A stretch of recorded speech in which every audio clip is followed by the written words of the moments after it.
Okay, here's some of my, I guess I would call it not used much category. Um, I don't use them a lot, but when I need them, I'm very glad I have them.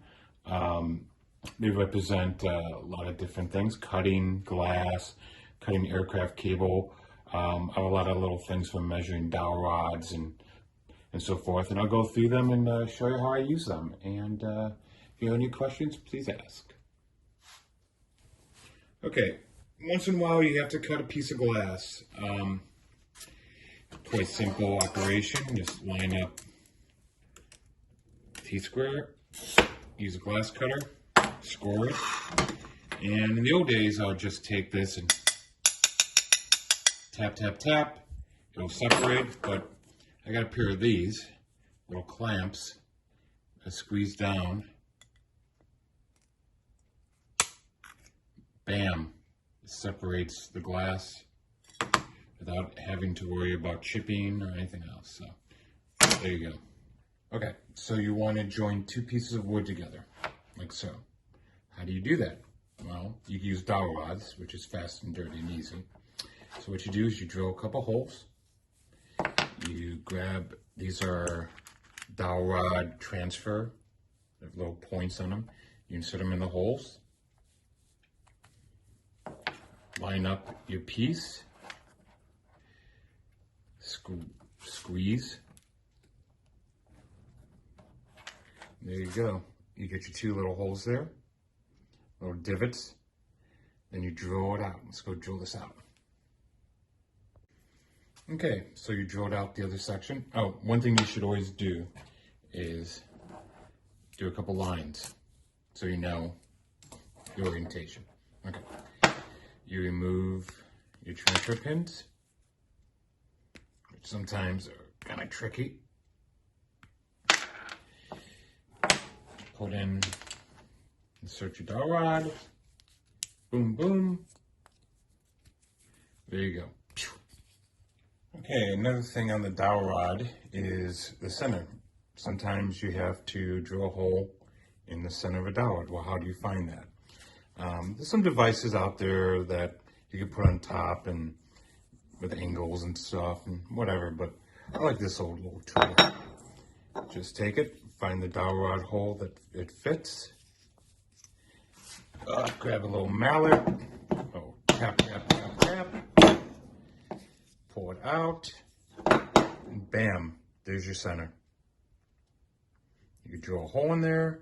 And you know this is going to spin freely if that's what you're using it for. Okay, these are some of my gauges for thickness and diameters. So let's go through them. This is a nice little handy tool for dowel rods. You just find the size of dowel rod. That's a 1/4 inch dowel rod. And I need to get more. This is a handy little for sheet metal gauge. Gives you the gauge of different metals, so you know how thick it is. So this is, let's say 16 gauge steel. And on the back, it will tell you 0.056. So there you go with that one. So what is this? This is a drill gauge.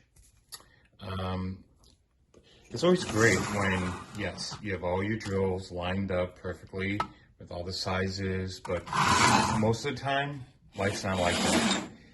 This is what you find. So I'm trying to look for some drill size. Okay, well, just keep on playing until you find the hole it fits in. Okay, this is a 1/4 inch drill bit. It's also useful for this to say, you know, you have something, okay, here's a dowel rod. Well, how thick is this? It's a 1/4 inch.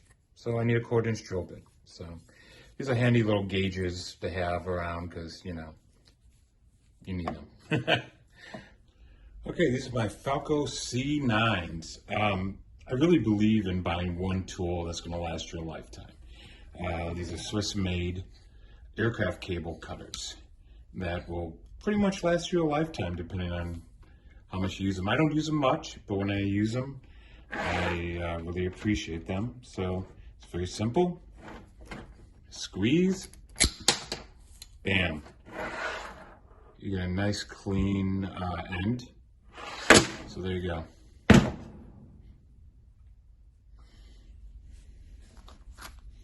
Okay, wrenches. Sometimes you need to get into a place for a nut and you need a really thin wrench. Well, I love these little thin ones. This is Imperial. These are old Sears ignition wrenches. They're just cheap, but they're fantastic, and if you could ever find them. And then this is my metric set for working on my scooter and my motorcycle. And, you know, I have them all numbered. Made this little leather two roll. I can roll up, tie up. There you go. So these are great to have in your kit because you never know when you need to get into a little area to unscrew a nut.